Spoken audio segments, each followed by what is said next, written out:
Holidays are supposed to be cheerful, but if you're dealing with a woman who has high traits of covert narcissism, Christmas, New Year's, birthdays, they all seem to end the same way, with you walking on eggshells, you being accused of ruining the holiday, you apologizing, fixing, or rescuing, while she plays the exhausted, unappreciated victim. Every holiday turns into a test that you can't pass. So, if holidays always make you feel like you're walking through a minefield, then stick with me.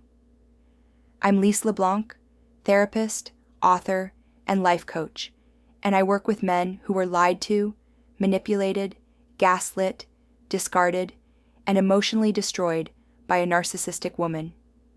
In this video, I'm going to walk you through 7 things you can expect from a covert narcissist during the holidays, and at the end, I will give you my best tip to help you get through the holidays without getting blown up emotionally. Number 1. Expect an increase in passive-aggressive comments. Covert narcissists love the idea of a perfect holiday as long as they're getting all the credit, and they'll go all out and everything has to be perfect and done their way. But as the pressure builds, they start to get overwhelmed, stressed out, and that's when the passive-aggressive comments intensify. So, covert narcissists rarely attack straight on. It always comes from the side, so as sarcasm or little jokes that leave you feeling confused and off balance. She may occasionally yell or rage, but she's learned that overt aggression makes it harder to play the victim. So most of the aggression is hidden in her tone, her timing, and the look on her face. You're getting hit with backhanded remarks that make you look lazy, clueless, or selfish. Often these remarks are in front of other people. So, let's say you've spent the entire morning shoveling the driveway so guests can park. Taking out the garbage, moving chairs, running errands, and doing all this background work. And you finally step into the kitchen on Christmas Day to carve the turkey. And she says in front of everyone, "Well, look who showed up. Nice to see that you're helping." And everyone chuckles, but her tone says it all. She's trying to suggest that you sat on your ass all day doing nothing, which could be further from the truth. And if you call that out, she'll say, "Relax, I'm kidding. I can't say anything around you."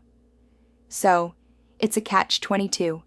Either you allow her to make you look lazy as she paints herself the overworked saint who gets no help from you, and if you say something you look like you're overreacting and can't take a joke. No matter what, she maintains control without any accountability. She gets to release her resentment, shame you, and test how far she can push while still being able to say, "I didn't do anything wrong." And this covert aggression is often dressed up as humor, but it's not. It's aimed at making you look bad and ruining your mood. Number 2 is the "no one appreciates me, I do everything" martyr act. And this is one of 2. The martyr act, the most predictable holiday patterns with covert narcissists, this martyr routine. So she insists on taking charge of everything: the food, the schedule, the gifts, the decorations. She refuses help or micromanages to such a degree that helping feels impossible. Then once she's overextended herself completely by choice, she flips into martyr mode. Heavy sighs. "No one appreciates how much I do around here. I'm the only one who cares. And if you step in and try to help, it's too late. You didn't care enough to think of it yourself. Everything is already ruined anyway." By doing everything, she buys herself the right to guilt trip you, paint herself as the selfless martyr, and cast you as the thoughtless child who is selfish and careless. Meanwhile, you know the truth. She's already given you 20 lists that you've completed without complaining. But somehow, the story is still that you do nothing and she's carrying you. And the more you scramble to prove that you appreciate her, the more she doubles down on the story that you never do enough. And that is the covert narcissist martyr script, overfunctioning and then weaponizing it. Number 3, emotional sabotage. 3 is emotional sabotage. So this happens right before an important event. So you're minutes from walking out the door for a family dinner, a work party, or whatever holiday event is happening, and right on cue, she picks a fight. Suddenly, she's bringing something up from 3 months ago. You embarrassed her. You never listen. You already ruined everything. And you're confused. You get defensive. You try to explain yourself. And then she drops the next bomb. Well, maybe I just won't go. Maybe you should take the kids without me. Then now you're reassuring, begging, and before you've even left the house, you're rattled, anxious, and walking on eggshells. If she can knock you off balance before you leave, she controls your mood, your behavior in front of other people maybe, and the story she tells later. See, look how distant and checked out he is. This is what I have to deal with. And this isn't an accident. A covert narcissist does this emotional sabotage to throw you off. Number 4 is sulking, withdrawal, and holiday meltdown. 4. Sulking and meltdowns moments. So, a covert narcissist controls the room through moodiness and meltdowns if necessary. Maybe you spend some time with your kids, or laugh with your family, or just have a normal conversation with a female cousin, and next thing you know, she's turned cold, quiet, and emotionally shut down. Now suddenly, everyone is adjusting their behavior to try to make her happy and prevent a meltdown. And if you ask what's wrong, you'll get nothing. I'm fine. I'm just tired. You're obviously having a great time, and later you will get, you ignored me the entire night. You made me look so stupid. You're always trying to embarrass me. You don't know how to treat a woman. And all because she didn't get all the attention and appreciation that she believes she's entitled to. Now, the hard truth is that if she's not the emotional center of the holiday, she will drag the mood down until she is. And this is for control of attention. So, everyone has to dance around her to make her feel important and at the center of everything. Number 5 is using the 5, isolation tactics. Holidays to quietly cut you off from your family. Holidays are one of the easiest times for a covert narcissist to isolate you from the people who actually care about you. It often starts subtly on the drive home from your parents' place. She says things like, "Your mom doesn't like me. I can feel it."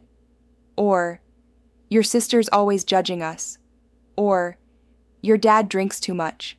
I can't stand being around that energy." And at first, maybe you defend them. Then you start defending her to them. And over time, you catch yourself thinking, "It's easier if we just do our own thing this year." Or, "I'll keep the peace and skip the holiday dinner with my family." Or, "It just causes too much drama. Let's just stay home." Meanwhile, if your family ever tries to point out these red flags, she doubles down. "They've never accepted me. Your family always makes me the problem. Your family is so messed up. Why are you always on their side?" And she'll probably start shaming you for having such a shitty family or for being too attached to them. Maybe calling you a mama's boy and saying that you're not man enough to put her as your priority. So now you feel bad. You're stuck in the middle. And as time goes on, you try to avoid conflict by taking her side more and more. But the reality is, most of the drama is being generated by her, then blamed on your family. If she can convince you that your family is against her and that they are the problem, then slowly you stop going. You stop reaching out, and you become more and more isolated. Number 6, holiday hoovering, is holiday hoovering. So whether you're out of the relationship or technically still together, holidays are prime time for covert narcissists to reel people back in. If you're already out of the relationship, it can look like a message saying, "You crossed my mind. I just wanted to wish you happy holidays. No expectations." Or maybe it's a photo saying, "Remember last year we were so happy together." Or maybe it's messages about gifts she has for you or your kids. Maybe it's a sudden crisis. "My mom is sick. I'm all alone." If you're still in the relationship, you'll get a different version of this. So maybe she'll warm up to you after weeks of coldness. She's extra affectionate, nostalgic, talking about fresh starts. Either way, it's the same play. She senses your emotional vulnerability around the holidays and starts pulling on your heartstrings. But remember, nothing has changed. And another thing is, she's probably running the same I miss you. I'm struggling. I've changed script with anyone from her past. Ex's almost relationship backup, guys. So, as much as it might feel compassionate to respond, and you don't want to feel cruel, especially during the holidays, but the truth is, this isn't about closure. It's not about peace or genuine connection. It's about reopening the trauma bond and reminding herself that she can get to you anytime she wants. This is holiday hoovering, seasonal love bombing, but it always has the same old outcome. Number 7 is the post-haul rewrite. 7. Post-holiday rewrite. No matter how you end up getting through the holidays, a covert narcissist will always rewrite the narrative afterwards. Maybe you're thinking things went relatively well, but then she starts in with, "The kids were disappointed. They said you were barely present. My family thinks you're cold. You embarrassed me." Or why is it so hard for you to just blah blah blah fill in the blank with whatever you supposedly did to disappoint or humiliate her? She'll take one tiny moment. Maybe you were quiet for 10 minutes. You stepped outside for some fresh air. You didn't react big enough to a gift. And she uses that as proof that you ruined the whole holiday. And if you push back, you get, "Wow, you really don't get it. You really don't see yourself, do you?" And psychologically, this is narrative control and gaslighting. She can't let the holiday simply be fine, because then she loses her favorite role, the wounded, unappreciated victim who puts up with you.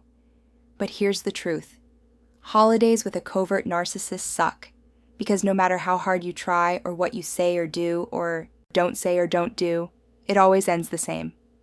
Passive-aggressive digs, guilt trips, shaming, and rewriting the narrative.